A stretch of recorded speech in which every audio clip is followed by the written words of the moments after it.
if we reverse the direction of a given vector without changing its magnitude or multiply a vector by -1, it becomes a negative of a vector. Same पहली वाली बात ये है कि अगर हम एक वेक्टर जो कि जिस भी डायरेक्शन में अगर अपवर्ड है आपके पास, तो उसकी रिवर्स हो जाएगी, डायरेक्शन क्या हो जाएगी, डाउनवर्ड हो जाएगी. अगर डाउनवर्ड है अपवर्ड हो जाएगी, अगर ईस्ट में है तो वेस्ट में चली जाएगी. ठीक है, सिर्फ नेगेटिव ऑफ अ वेक्टर ये है कि अगर इसको आप -1 या -n का मतलब आप उसमें कोई भी नंबर लगा सकते हैं, लेकिन अगर वो माइनस है तो फिर उसकी डायरेक्शन चेंज हो जाएगी. ठीक है, नेक्स्ट चाहिए वेक्टर एडिशन. अच्छा, वेक्टर एडिशन में मेन टॉपिक जो हमें पढ़ना है वो हमें पढ़ना है हेड टू टेल रूल. सही है, हेड और टेल का क्या मतलब होता है पहले इस पेज पे देखिए आप लोग. ये एक वेक्टर है, ये इसका हेड है, ये इसकी टेल है. ठीक है, दूसरा वेक्टर ये है, ये इसका हेड है, ये इसकी टेल है. जब किसी हेड से टेल को कोइंसाइड करते हैं यानी मिलाते हैं, तो ये इस तरह का हेड टू टेल रूल बन जाएगा. यानी एक का हेड दूसरे की टेल, एक का हेड दूसरे की टेल करके ये ए और बी वेक्टर हैं, और फिर ये रिजल्टेंट वेक्टर है. रिजल्टेंट वेक्टर का मतलब, फॉर एग्जांपल मैं आपको एग्जांपल में समझाऊं कि हम एक रास्ते से हमें जाना था, जैसे हमें 5 किलोमीटर के रास्ते पे जाना है. एक तरीका ये है कि हम सीधा चले जाएं, दूसरा तरीका ये है कि हम गलियों में घूम घूम के जाएं. ये जो दो वेक्टर्स हैं ये गलियों में घूम घूम के जा रहे हैं, लेकिन अगर रिजल्टेंट वेक्टर यानी सीधा रास्ता होता तो वो ये वेक्टर होता. ठीक है, अब मैं आपको बताती हूँ कि हेड टू टेल रूल है क्या. अच्छा, vector addition is very simple. When adding vectors we are concern only with their net result.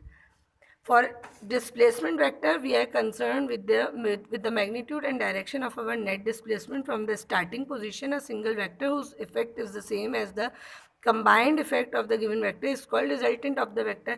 यानी कि दो, मैंने अभी आपको जैसे बताया कि आप दो एक ही रास्ते को दो में डिवाइड कर दें, उसको दो में डिवाइड करके अगर आप चलेंगे तो वो उसके वेक्टर्स कहलाएंगे. लेकिन अगर आप एक ही उसको कंसीडर कर लेंगे, डायरेक्ट कर लेंगे, तो वो उसका रिजल्टेंट वेक्टर कहलाएगा. ठीक है, ग्राफिकल मेथड यानी हेड टू टेल रूल क्या है.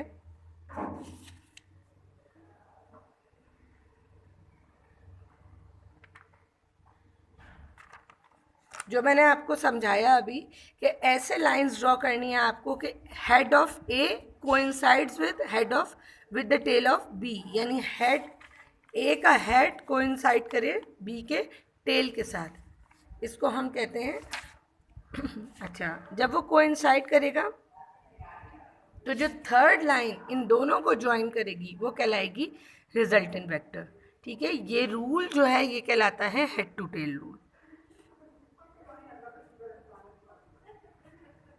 अच्छा, ज़रूरी नहीं है कि ये दो ही वेक्टर्स को मिला के बना जाए. ये देखिए नीचे वाली डायग्राम में देखें, आपको नज़र आ रहा होगा कि बहुत सारे वेक्टर्स भी हैं, यानी आप जगह जगह से घूम के भी अगर आ रहे हैं तो ये ए है, ये बी है, ये सी है, ये डी है. बहुत सारे वेक्टर्स को कंबाइन करके भी आपका एक रिजल्टेंट वेक्टर बन सकता है. ठीक है, नेक्स्ट आइए ट्रिग्नोमेट्रिक रेशो.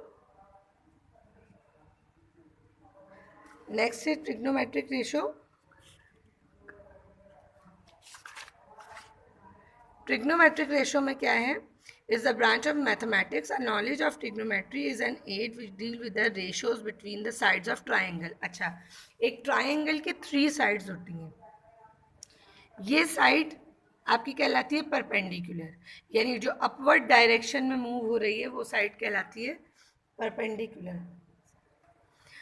जो बेस है यानी जो ज़मीन जिस तरह है वो कहलाती है बेस. ठीक है, लिख लीजिए आप लोग. और ये जो स्लाइडिंग स्लोप है, ये स्लाइडिंग स्लोप ये कहलाता है हाइपोटेन्यूज. क्या कहलाता है, हाइपोटेन्यूज.